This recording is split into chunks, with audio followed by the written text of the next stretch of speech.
Welcome to a new edition of the Neon Jazz Interview Series with a Kansas City favorite and a Paris-based jazz trumpeter, Hermon Mehari, on his new CD and the COVID-19 world we live in.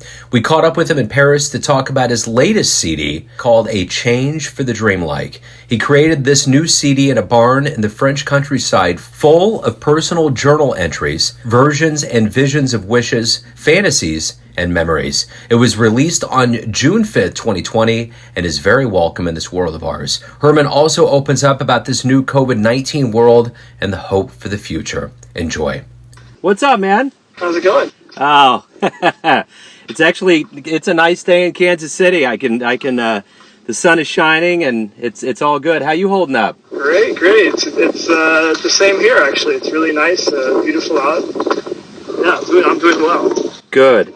Obviously, things have worked out. You know, you got an album that came out during this pandemic. It seems like, kind of the vibe I've gotten from some musicians is that in a weird way, with all the silver linings that can come out of something like this, it's been a time to kind of reflect and be creative and that kind of a thing. Yes, absolutely. It was definitely like that for me. My first thoughts were the things that I've kind of like put aside and didn't have time to really work on. Musical ambitions I had, but then that quickly just turned into, I hadn't put out an album in a while, and I had some musical ideas I wanted to get out, so I said, I have what I need to make it, so I'm going to make it. The thing about this COVID-19 world that we live in, around early to mid-March, we all have our narrative. It's kind of like, before this, the big magnanimous moment was that second plane going into the World Trade Center, and now we all have another like historical ruler, and we think about like where we were and what was going on. When did what was your story, your personal narrative that was like, we're getting ready to go into total jazz shutdown? Yeah, for me it came kind of quick. Kind of watched the dominoes falling, and then the Italy thing kind of made it worrisome, and then I remember it was like I had a performance, a gig at a place I play pretty regularly called La Fontaine de Belleville. They announced that night that all the restaurants and cafes and bars were closing in Paris just after we finished playing. And people were saying, yeah, it's going to get worse. It's going to become like there's rumors and everything. So I think it was even 3-4 days after that when there was a severe lockdown that was happening. And I reached out to some friends, and one of them said they had a connection to a country home, and I said, okay, I'm going, let's go. And that's how that kind of played out for me. Well, and I guess that's kind of the tapestry for this new album that you've released, A Change for the Dreamlike, which is a great name. The album cover's awesome.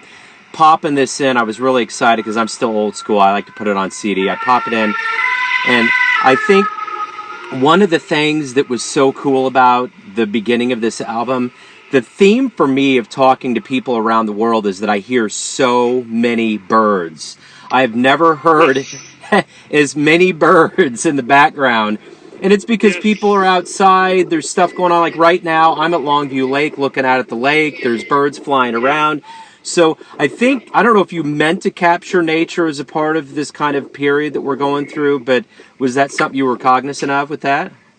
Absolutely, actually, and I'm glad that you mentioned that, because my first thought was I was going to capture these birds, because I was thinking, first of all, people in Paris who were stuck in the city and maybe wanted to feel a bit of nature, and that's why I incorporated that. But the funny thing about it is, you're right. The birds in themselves have become like a world theme, because my friends in Paris were saying they could hear the birds in Paris, and because there was no one on the streets, there's no cars, and so it's interesting how that has really played out to be a thing. It's really beautiful. I remember doing an interview with someone that had an album that was based off bird sounds, and they explained to me this elaborate story of how Eric Dolphy in LA used to go outside and specifically play to the sounds of the birds, would follow kind of how they did what they did. And I always find that is an interesting thing. Sometimes what you want and what you need to grow is right in front of you, and birds are everywhere. They are. They really are. And I went on a lot of long... Well, I captured this... Actually, the sound I captured was literally where I was staying. But I went on really long walks, and I was listening to the birds quite a bit, just listening to their sounds and the rhythms, and it's really inspiring, really beautiful. I didn't necessarily incorporate those things, but it was just really inspiring to hear the musical sounds of nature, Yeah, the one thing I thought about, even like as the pandemic kind of got in and the lockdown was happening, as I was talking to people, the thing that really came to my mind was, and this was before the race riots and things that have been kind of transpiring post, but it's that when bebop was born, when A Love Supreme was born, this country was burning down clubs, and musicians didn't have record labels that said, you need to create a new idiom or you need to create a sound. Musicians felt it in their soul, and I think the epitome of what I've read in your liner here, which is, these songs are personal journal entries, versions of visions of my wishes, fantasies, and memories. That plays into the whole idea of being a jazz musician. You aren't getting into this for the money, you're getting into it for the art, and what you're doing is you're taking what's inside of you for nothing more than the way you feel, and you're making it into jazz music. Yes, exactly it. There's something special about that, and there was another musician that also mentioned, and I never thought about this either, I believe, and I'm starting to believe this more and more, albums that are released during this period are going to have a very special place in history. Yes, I agree. There's a certain mentality, there's a certain mindset it's putting musicians into. I mean, not just musicians, right? Like everyone around the world, but of course musicians. And so it's interesting to see what the result of that is. Plus, this is the thing that's affected basically the entire world. So we all have this shared, in some form or another, shared experience. Yeah, and the thing is that it really is, and it's almost like a shared trauma. We're all going through like the hurt, and then the healing and the recovery, and I think we all do it well together as a community. And speaking of community, on this album you got Tony, Jeff, Peter, Carl, Ryan, Zach. You got a lot of people that came together. Yeah.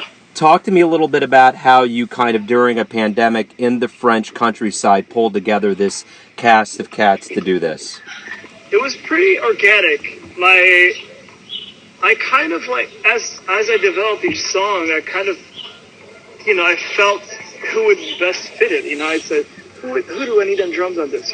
Like I could have just asked Ryan, for instance, to do all the drums, but it was like, no, I wanted to ask Ryan for what was appropriate for what I heard him on. Much like with Jeff, I felt like what Jeff added to let's do this again. Let's try this again, rather. I feel like that song needed his punchiness, and needed his little aggressiveness. It's a bit softer than that. So it was just as I heard each person, but of course there's technological limitations. But fortunately, everyone I kind of really wanted to be on it had the capabilities to record well, have good sounds.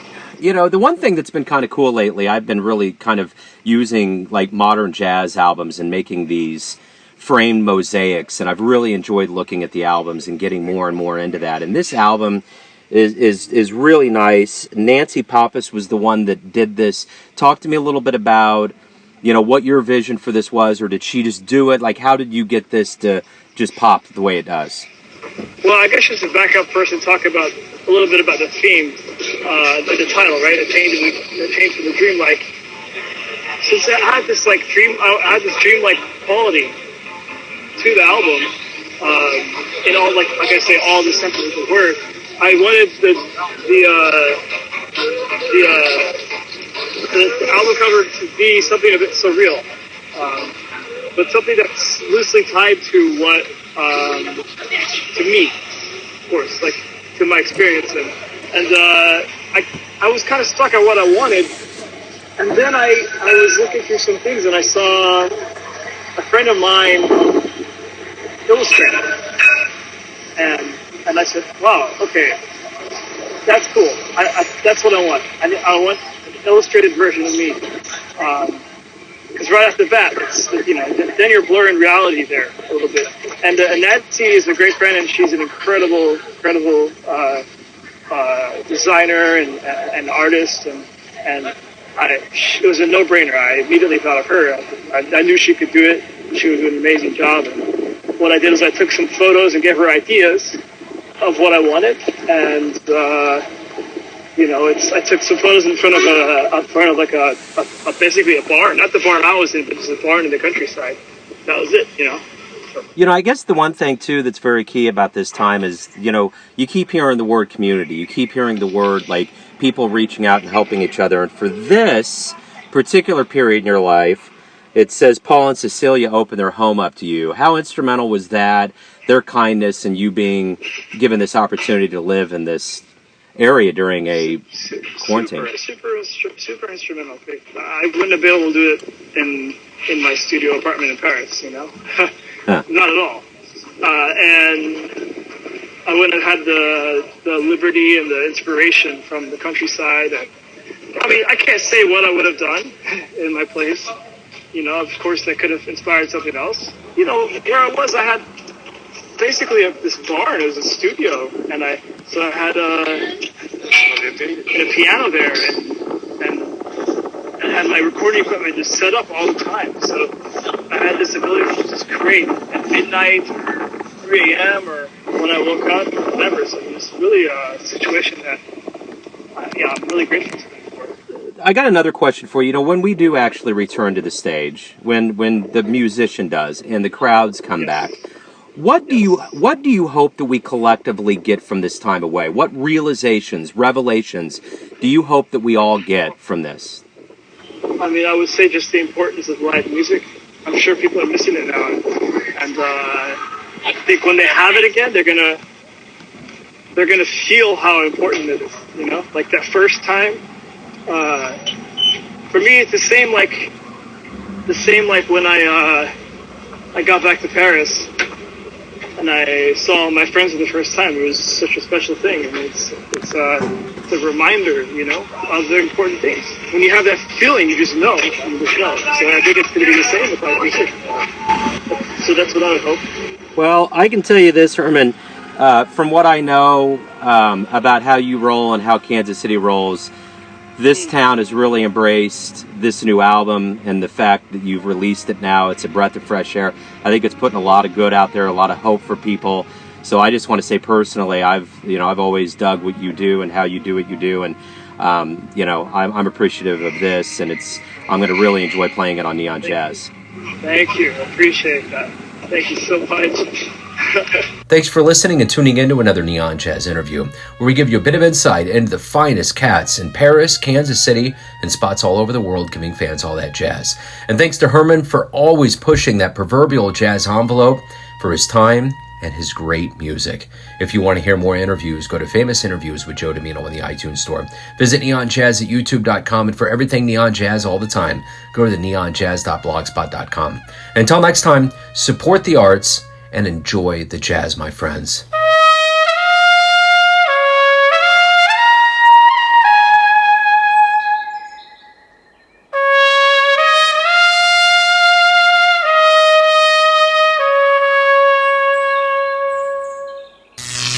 Neon Jazz.